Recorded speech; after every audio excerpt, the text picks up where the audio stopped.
Welcome to Adobe Illustrator Fundamentals course, where you will learn how to use confidently and design with Adobe Illustrator. My name is Abdulwahab Ashub.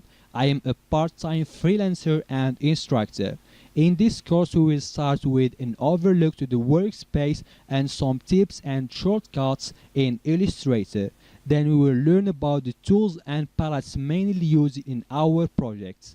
Then I will walk you step by step through the 5 projects to create the Facebook reaction emoji, where you will apply what you have learned through the previous sections and be happy with it.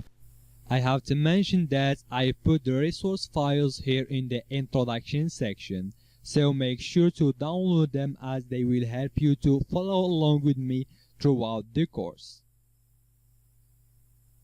After you download the files, make sure to extract them from the RAR format. Also, if you faced any problem throughout the course and you are stuck somewhere, or you just want to ask me something about a specific point, make sure to go to the question and answer section here and post your question, and I will answer to you as soon as possible.